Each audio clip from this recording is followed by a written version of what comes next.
గడిచినటువంటి 40 సంవత్సరాల కాలంలో చంద్రబాబు నాయుడుకి సంబంధించినటువంటి రాజకీయ జీవితాన్ని ఒక్కసారి కనుక మనం చాలా దగ్గరగా పరిశీలించి దాని మీద మనం ఒక విశ్లేషణ కనుక చేస్తే ఎప్పుడూ కూడా మోసపూరితమైనటువంటి రాజకీయాలు, అబద్ధపు ప్రచారాలు, అదే రకంగా ఆత్మ పరనింద, అదే రకంగా ఆత్మస్థుతి, ఇవన్నీ కూడా అతనికి వెనతో పెట్టినటువంటి విద్యలు.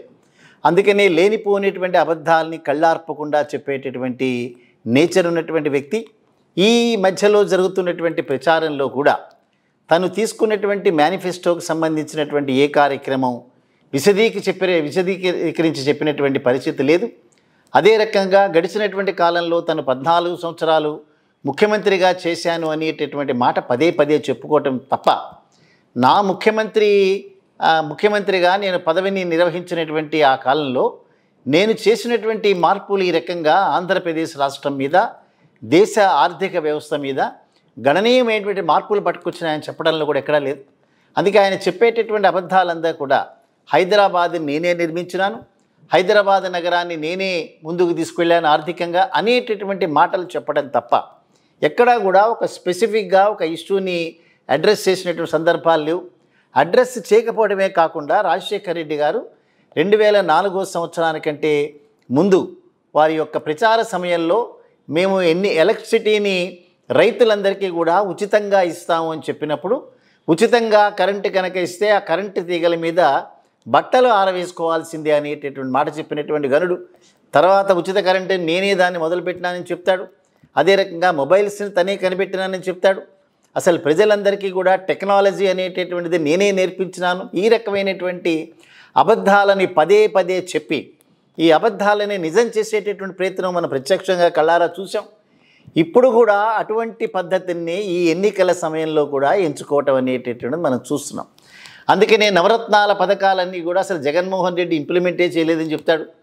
ఆంధ్రప్రదేశ్ రాష్ట్రంలో లబ్ధి పొందినటువంటి ఏ ఒక్క వ్యక్తిని అడిగినా కూడా నాకు 5 సంవత్సరాల కాలంలో జగన్మోహన్ రెడ్డి గారి ప్రభుత్వం చేసినటువంటి అన్ని ప్రామిసులు కూడా నాకు అందేని ఒక పక్కన వారు చెప్తుంటే, నీకు అందలేదు, నీకు ఇవ్వలేదు, ఇంప్లిమెంట్ చేయలేదు, ఇదే మాట పదే పదే చెప్తారు. ఎక్కడో అమలు కానిటువంటి ఒక చిన్న అంశాన్ని పట్టుకుని దాన్ని మ్యాగ్నిఫై చేసే ప్రయత్నం చేస్తాడు.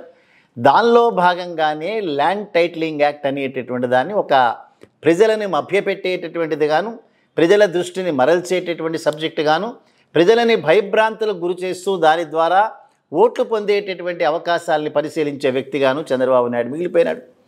ల్యాండ్ టైటిలింగ్ యాక్ట్ అనేటటువంటిది 2020 సంవత్సరంలో అసెంబ్లీలో అది ఒక చట్టం కింద మారేటటువంటి నేపథ్యంలో పయ్యావుల కేశవ్ గారు అదే అసెంబ్లీలో మాట్లాడుతూ, ఇంత అద్భుతమైనటువంటి చట్టం దేశంలో ఎక్కడా కూడా లేదు. బ్రిటిషర్స్ జమానా తర్వాత ఒక పీపుల్ చేత ఎన్నిక కాబడినటువంటి ప్రజాస్వామ్యబద్ధంగా ఎన్నికైన ప్రభుత్వం ఈ ల్యాండ్ సర్వే అనేటటువంటిది చేయటం అనేటువంటిది ఎక్కడా జరగలేదని వారే ప్రశ్నించారు. వారికి సంబంధించినటువంటి మీడియా అయితే పుంఖానుపుంఖాలుగా ప్రజలందరికీ కూడా, భూ హక్కుదారులందరికీ కూడా రక్షణ కల్పించేటటువంటి చట్టం అని వారే చెప్పారు. సడన్గా ప్లేట్ మార్చారు అందరూ కూడా. రకరకాల అడ్వర్టైజ్మెంట్స్తో కాకుండా ఇవాళ జగన్మోహన్ రెడ్డి గారి ప్రభుత్వం మళ్ళీ తిరిగి ఎన్నికైతే మీ భూములన్నీ కూడా వారు లాక్కుంటారనేటటువంటి ఒక ఆరోపణ, సత్యదూరమైనటువంటి ఆరోపణ చేస్తున్నారు. ప్రజాస్వామ్యంలో ఇంత విలువలన్నీ కూడా ఈ రకంగా ఉన్నటువంటి నేపథ్యంలో ఏ ఎన్నికైనటువంటి ప్రభుత్వం అయినా సరే ప్రజల దగ్గర నుంచి భూములు లాక్కోవటం అనేటటువంటి జరిగేటటువంటి పనేనా ఇది? ప్రజలెవరు నమ్మరు దీన్ని. ఒకవేళ ఎవరైనా కనుక మభ్యపెట్టి పొరపాటు కనుక దాన్ని అండర్స్టాండ్ చేసుకుంటే వారందరూ కూడా తెలుసుకోవాల్సినటువంటి అంశం ఇది. ఎక్కడా కూడా న్యాయస్థానాలన్నీ కూడా పదే పదే ఈ దేశంలో ప్రజలను పీడించేటటువంటి చట్టం కానీ, నిర్ణయం కానీ, ఈవెన్ ఎలక్టోరల్ బాండ్స్ అనేటటువంటి దాన్ని చట్టం తయారు చేశారు, అయినా సరే సుప్రీంకోర్టు కొట్టిపడేసింది. ఎవరెవరు దానిలో ఎవరెవరికి ఇచ్చారనేటటువంటిది సీఎం రమేష్ని ఎక్స్పోజ్ చేసింది అదే న్యాయస్థానాలు ఇవన్నీ కూడా. సో ఎక్కడా కూడా ఏ రకమైన చట్టమైనా ప్రజల యొక్క ప్రాణాలని రక్షణ కల్పించలేని ఏ చట్టానికి ఈ దేశంలో స్థానం లేదు. ఇక్కడ కూడా కబ్జాదారుల నుంచి ఒరిజినల్గా భూమి ఎవరి దగ్గర అయితే ఉంటుందో వారికి రక్షణ కల్పించడమే ఉద్దేశంగా చేసినటువంటి ల్యాండ్ టైటిలింగ్ యాక్ట్ అది. దానికి వ్యతిరేకంగా చంద్రబాబు నాయుడు ప్రోద్బలంతో అనేక మంది లాయర్లు హైకోర్టును అప్రోచ్ అయినారు. ఇప్పుడు హైకోర్టు చాలా నిష్కర్షగా చెప్పింది, ఇది అమలు కానటువంటి చట్టం ఇది, అయినప్పటికీ కూడా మీకు రిలీఫ్ ఇవ్వము, ఇది అంతా కూడా కబ్జాదారుల నుంచి భూ హక్కుదారులను రక్షించేటటువంటి చట్టం మాత్రమే. అయినప్పటికీ కూడా ఇండివిజువల్గా ఎవరికైనా కనుక ఈ చట్టం వలన ఇబ్బంది కలిగించేటప్పుడు తప్పనిసరిగా మమ్మల్ని అప్రోచ్ అవ్వచ్చని చెప్పారు. సో న్యాయస్థానాలు పర్యవేక్షణలు దేశం అంతా కూడా ఇవి చట్ట ప్రకారం నడుచుకోవాల్సినటువంటి ప్రభుత్వాలు, రాజ్యాంగం ప్రకారం మాత్రమే చట్టాలు చేయాల్సినటువంటి ప్రభుత్వాలు తప్ప ఏ ఒక్కరూ కూడా తన వ్యక్తిగత ఎజెండాని ఈ దేశంలో ఇంప్లిమెంట్ చేయలేరు. ఇవన్నీ కూడా వాస్తవాలైనా కూడా పదే పదే అబద్ధాలు చెప్పటం, లోకేష్ చేత అబద్ధాలు చెప్పించటం, పవన్ కళ్యాణ్ లాంటి ఒక అజ్ఞాని, ఏమాత్రం చట్టాల మీద అవగాహన లేనటువంటి వ్యక్తి, చదువు సంధ్య లేనటువంటి వ్యక్తి వాటి మీద గంటల తరబడి మాట్లాడటం, సో ఇవాళ ఏదో జరిగిపోతుంది అనేటటువంటి భ్రమని కల్పించటం. ఒక అడ్వకేట్గా మీ అందరికీ మేము తెలియజేసేది ఏమిటనంటే, ఈ భూ పరిరక్షణ హక్కు చట్టం ఏదైతే ఉందో, ల్యాండ్ టైటిలింగ్ యాక్ట్ అయితే ఏదైతే ఉందో, ఈ ల్యాండ్ టైటిలింగ్ యాక్ట్ వల్ల ఏ ఒక్క వ్యక్తికి కూడా ఏ రకమైనటువంటి అన్యాయం జరగదనేటటువంటిది ఘంటాపదంగా చెప్తున్నాం మేము. ఇవన్నీ కూడా పరిరక్షణ చేయడానికి ఉపయోగించే చట్టాలు తప్పిస్తే, జగన్మోహన్ రెడ్డి గారు వచ్చిన తర్వాత 33 లక్షల మహిళలందరికీ కూడా పట్టాలు, ఇళ్ల స్థలాలు ఇచ్చారు, ఇల్లు కట్టించి ఇస్తున్నారు. సో అనేక మందికి చుక్కల భూములన్నీ కూడా దాని మీద సరైనటువంటి ఒక అవగాహనతో చట్టం చేసినటువంటి వ్యక్తి. అదే రకంగా అసైన్డ్ యాక్ట్గా చట్టాలు తీసుకొచ్చి పేదలకి అసైన్డ్ భూములన్నీ కూడా పంచిపెట్టినటువంటి వ్యక్తి. జగన్మోహన్ రెడ్డి గారు వచ్చిన 5 సంవత్సరాల కాలంలో 1 సెంటు భూమి కూడా ఏ ఒక్క వ్యక్తికి అన్యాక్రాంతం జరిగినటువంటి సందర్భాలు ఎక్కడా లేవు. అటువంటిది జగన్మోహన్ రెడ్డి గారి మీద పదే పదే, అంటే చంద్రబాబు నాయుడు గారి థీరీ ఏంటంటే, ఒక అబద్ధాన్ని పదే పదే కనుక చెప్తే అది నిజమయ్యేటటువంటి అవకాశం ఉంది అనేటటువంటి దాంట్లో నమ్మకం. ఇదే క్యారెక్టర్ ఉండేటటువంటి ఒక 2-3 ఛానల్స్ వారికి మద్దతుగా నిలబడతాయి. ఒక రకమైనటువంటి లోపల ఒక భావాలు పెట్టుకోవటం, ఒక కుళ్ళిపోయినటువంటి భావాలతో సతమతం అవటం, ప్రజల్ని మభ్యపెట్టేటువంటి ప్రయత్నాలు. అమాయకులైనటువంటి ప్రజలు కాదు ఇది. వ్యవసాయదారులు కానీ, చిన్న చిన్న వ్యక్తులు కానీ, ఏ ఒక్క వ్యక్తి కూడా తనకు సంబంధించిన భూమిని లాక్కునేటటువంటి హక్కు కానీ, అవకాశం కానీ, అవసరం కానీ ఏ ఒక్క రాజకీయ నాయకుడు లేదు. అందులో జగన్మోహన్ రెడ్డి గారికి అసలే లేదు. చట్టం అంత వీక్గా లేదు, న్యాయస్థానాలు అంత వీక్గా లేవు. అందుకని ఒకవేళ వారు కనుక ఎలక్ట్ అయితే మీ దగ్గర నుంచి భూమి లాగేసుకో అవకాశమే లేదు ఏ రకంగా కూడా. ఇవన్నీ కూడా ఆల్రెడీ దాదాపుగా 1 లక్ష పైననే ఇవాళ పెండింగ్లో ఉండేటటువంటి భూ వివాదాలు ఏవైతే ఉన్నాయో వాటిల్ని పరిష్కరించేటటువంటి ప్రాసెస్లోనే చట్టం ఉంటుంది.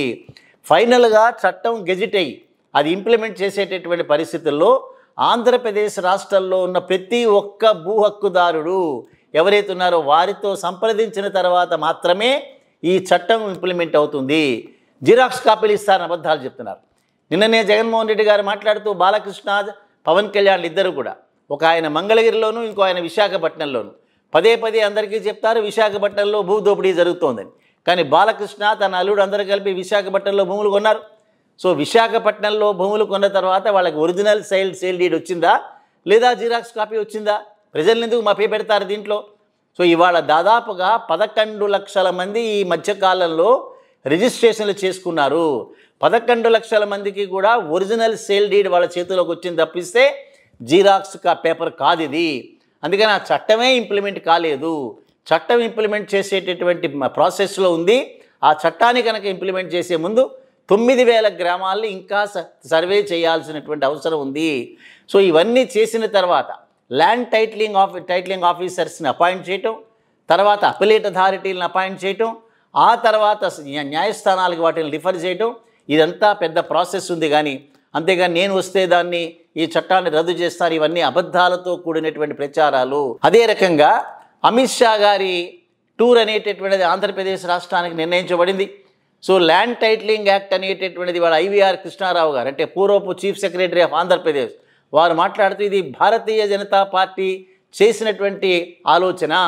ఈ ల్యాండ్ టైటిలింగ్ యాక్ట్ అనేటటువంటిది భారతదేశం మొత్తంలో అన్ని రాష్ట్ర ప్రభుత్వాలు కూడా సర్వే చేసి రాష్ట్ర ప్రభుత్వాల అధీనంలో ఉండేటటువంటి చట్టాలు చేయండి అని నీతి ఆయోగ్ ద్వారా NDA government, Bharatiya Janata party చెప్పినటువంటిది.